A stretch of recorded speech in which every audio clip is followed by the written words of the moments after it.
जैसे विशाल दलदल में कोई फंस जाए और उसके पास कोई निकालने वाला नहीं है, वो स्वयं निकलने की जितनी चेष्टा करेगा वो धंसता चला जाएगा। ये विषयों की आसक्ति, भोगों की आसक्ति बड़ा भयावना दलदल है। इसमें जो प्रवेश कर गया एक बार, तो केवल श्री हरि ही करुणा करके गुरु रूप से आके निकाल सकते, अन्यथा दूसरा कोई नहीं। क्योंकि आप जो भी करेंगे उस पंख में धंस जाएंगे। अहंकार मूल पंख है इस दलदल का। मैं यही प्रधान दलदल का क्षेत्र है। इसी से सारे विकारों का समुदाय हृदय को घेरे हुए है। संस्कृति मूल, आवागमन का मूल है ये देहाभिमान। इसी में सारे दोष रहते हैं। जब हम गुरु चरणों का आश्रय लेते तो सबसे पहला दमन इसी अहंकार का होता है, जिससे सारे दोष अपने आप नष्ट होने लगते हैं। जो घोर विषय है, बहुत ध्यान से सुनने योग्य बात है। कह रहे गाढ़ा शक्ति मता मपीह विशेष स्वत्यंत निर्वेदतो। जो घोर विषय भोगी जीव है, लाडली जी की कृपा से यदि उसे वृंदावन का आश्रय मिल जाए और वास मिल जाए, तो कहते हैं उसे वो परम पद प्राप्त होगा जो बड़ी बड़ी साधनाओं से नहीं होता। घोर विषयी को कोई आश्चर्य की बात नहीं है, बिल्कुल आश्चर्य नहीं करना, क्योंकि एक साधारण पारसमणि लोहे को ना बना देती है, तो श्रीधाम वृंदावन तो चिदानंद प्रिया प्रीतम का प्रेम महल है। जैसे प्रिया प्रीतम महामहिम, वैसे ही वृंदावन महामहिम, बिल्कुल अंतर नहीं। पर आपकी पकड़ सच्ची होनी चाहिए। पकड़ सच्ची नहीं होगी तो प्रयास करने वाला आपको निकालना चाहेगा, और आप थोड़ा भी विपरीत दिशा में ताकत लगाएंगे तो आप निकल नहीं पाएंगे। हम लोगों की हालत यही है कि हमें गुरु कृपा प्राप्त है, आराध्य देव की अहेतुकी कृपा प्राप्त है, पर हम अपने आप को विषयों की तरफ, विपरीत दिशा की तरफ घसीट रहे, निकालने में सहयोग नहीं दे रहे। इसीलिए हमारे हृदय के विकार हमको नष्ट कर रहे। देखो, एक तरफ धाम है, एक तरफ विषय है। विषय प्राप्ति के अवसर पर आप धाम को पकड़ते हैं या विषय को? निर्णय आपके ही हृदय में कि आप महान किसको समझते हैं। एक तरफ श्यामा श्याम का स्मरण है, एक तरफ भोग सामग्रियां हैं, भोग क्रियाएं हैं। अब आप किसको पकड़ते हैं, श्यामा श्याम के स्मरण को या भोग क्रिया को? बस अपनी योग्यता हृदय में समझ लीजिए कि आप कहते जरूर हैं कि हम भक्त हैं, हम शरणागत हैं, हम उपासक हैं। किसके? बोले श्यामा श्याम के। तो एक तरफ श्यामा श्याम है, एक तरफ विषय है। आप किसकी तरफ जाते हैं? अगर विषय की तरफ तो झूठे हो, तुम कपटी हो, दंभ कर रहे हो। श्यामा श्याम को इतना लघु समझ लिया, ना धाम निष्ठा, न गुरु निष्ठा, न नाम निष्ठा, न वेश निष्ठा, न इष्ट निष्ठा। तो काहे को शरणागत हो? केवल वाणी से बोलने से बात थोड़ी बनेगी, हृदय में प्रमाणित होना चाहिए। बाहर प्रमाण की जरूरत नहीं है। आपके सामने एक तरफ संसार के भोग रखे जाएंगे और एक तरफ श्री जी। आप किधर कदम बढ़ाते हैं ये देखना है। यदि आपने वृंदावन को पकड़ लिया, एक बार आपको पकड़ना होगा, फिर वृंदावन आपको पकड़ेगा नहीं, बांध लेगा। आप जी नहीं सकते वृंदावन के बिना। देख लेना, जब हम वाराणसी से यहाँ आए तो जब ये चर्चा सुनी तो लगा कैसे पकड़ता है वृंदावन, कैसे पकड़ता है। जब महानुभाव ऐसा कहते तो मुझे समझ कि अगर हम ना चाहे तो हम कैसे वृंदावन में रह सकते हैं। कैसे पकड़ता है? कुछ दिन तो ये प्रश्न बना रहा, फिर जब वृंदावन ने पकड़ा तब समझ में आया कि अब तो जी ही नहीं सकते, वृंदावन के बिना जी ही नहीं सकते, बिल्कुल नहीं जी सकते।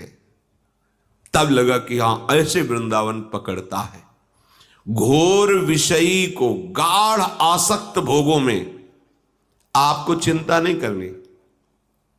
यदि आपने वृंदावन का आश्रय लिया है, वृंदावन का वास स्वीकार किया है, तो पकड़ो पहले। आपको कोई भी दुख विपत्ति झंझावात, कोई भी सांसारिक राग भोग घसीट ना पावे। एक बार आप पकड़ लो, फिर वृंदावन पकड़ लेगा, माया घसीट नहीं पाएगी। घोर विषयी को भी भगवत प्राप्ति कराने में समर्थ है वृंदावन। गाढ़ा शक्ति मता मपीह विषये स्वत्यंत, माने अत्यंत आसक्त, अत्यंत आसक्त। अपने को शिकायत क्या करनी, मेरा मन नहीं लगता, भजन में मन नहीं लगता, तो तुम अपराध मत करो केवल, और पड़े रहो वृंदावन में। फिर देखो वो गति प्राप्त होगी जो योगियों के लिए भी वांछित है, जिसकी याचना योगी जन करते हैं। क्योंकि कहां पड़े हो? महारानी जी के घर में। कभी नूपुरों की झनकार करती हुई ये जुगल जोड़ी निकलेगी, देखेगी ये हमारे दरवाजे में पड़ा है, घर में पड़ा है, निहाल कर देंगे। यहां केवल पड़े रहने से वो बात बनती है जो बड़ी बड़ी साधनाओं से नहीं बनती। आगे कह रहे हैं कि अत्यंत निर्वेदतो, बहुत वैराग्यवान है, भोगों पर दृष्टि ही नहीं जा रही है, बहुत सहनशील है, तो इससे परम पद थोड़ी प्राप्त हो जाएगा। वैराग्य का फल है ज्ञान, और ज्ञान विशुद्ध बोध, और उसका फल है प्रेम। अगर केवल वैराग्य तक ही रुक गए तो आप तपलोक को जा सकते हैं, लेकिन भगवत प्रेम प्राप्त करके प्रभु की सेवा में नित्य निरंतर अनंत प्रेमानंद का अनुभव ये तो नहीं हो सकता। घोर विषयी को वो पद मिल जाएगा जिसने धाम का आश्रय ले लिया, प्रिया प्रीतम के चरणों का आश्रय ले लिया, और ये निर्णय कर लिया कि अब इस शरीर को इसी रज में मिला देना है। श्री वृंदारण्य भूमो लुठतुमम तनुर विह्वलानंद पूरई है, यही तड़प कर प्राण छोड़ेंगे, कुछ भी हो जाए। बाहर ये जिनको वास मिल गया है, बाहर कदम नहीं, प्राण निकल जाएंगे, हम श्री जी के पास जाएंगे।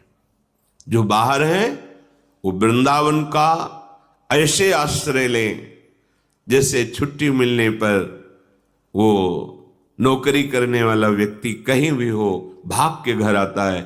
ऐसे वृंदावन से तुम्हारा प्रेम हो, जहां संसार व्यवहार में आपको छुट्टी मिले, एक दिन एक रात भाग कर आ गए, धाम में आए, धाम को प्रणाम किया, प्रफुल्लित मन परिक्रमा की, नाम जप करते हुए सत्संग सुना, फिर अपने हृदय में वृंदावन बसाकर फिर बाहर अपने कार्य के लिए चले गए।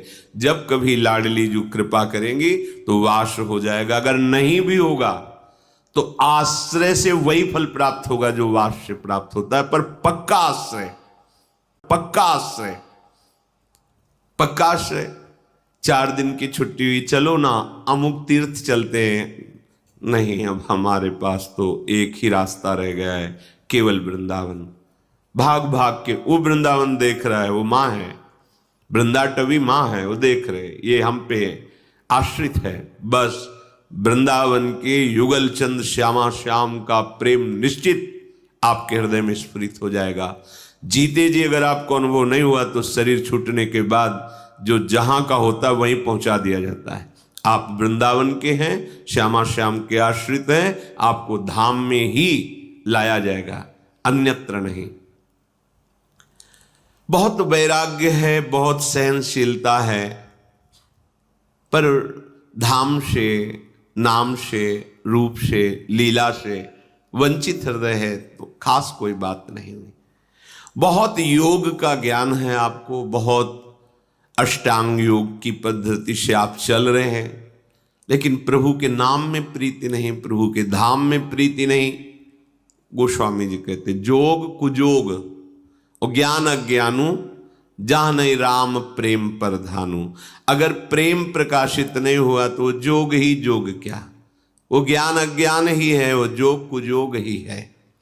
श्रीपाद कह रहे हैं योगे समुद्योगिनाम, योगी जन जो बहुत प्रयास करके समाधि को प्राप्त होते हैं, बड़ी दुर्लभ स्थिति होती है।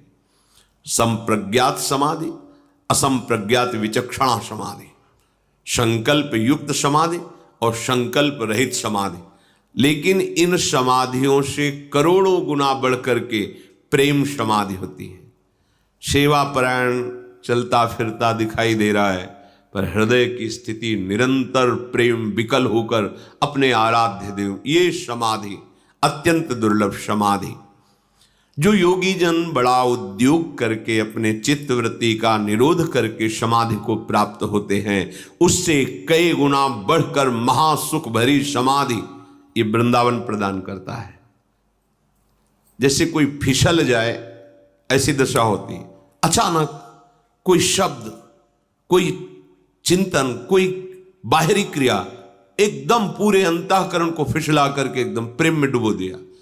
अब उसके निकलने की सामर्थ्य नहीं है। तुम्हें जो साधारण शब्द दिखाई दे रहा है उसी ने उसे प्रेम में डुबो दिया, विकल हो गया। अब चेष्टाएं हो रही, न बाह्य शुद्ध है न यंत्रवत चेष्टाएं हो रही। ये समाधि जिसे स्वामी जी महाराज श्री हरिदास जी कहते हैं, चित इत उत न डुला, आओ समाधि भीतर आओ। इस समाधि को, ये समाधि वृंदावन प्रदान करता है। ब्रह्मानंद रसैकलीन मनसाम, जो एकमात्र ब्रह्मानंद को प्राप्त हो गए हैं, उनके भी मन को अधीन करने की सामर्थ्य वृंदावन धाम में है। बड़े बड़े ब्रह्मानंद में छके हुए महापुरुष ब्रह्मानंद रस को लघु करके इस प्रेम रस के अधीन हो गए। शुकाचार्य भगवान शुकदेव जी एक श्लोक पहला सुना, बरहा पीडम नटवर बपू। हमारे वृंदावनाधीश्वर के इस रूप का, सौंदर्य का केवल श्रवणेन्द्रिय से श्रवण करके भाव में पान किया तो उन्मत्त हो गए, ब्रह्मानंद रस छोड़ करके रूपानंद में आसक्त हो गए। प्रभु का स्वभाव सुना, विकल हो गए। ऐसा ये रूप है।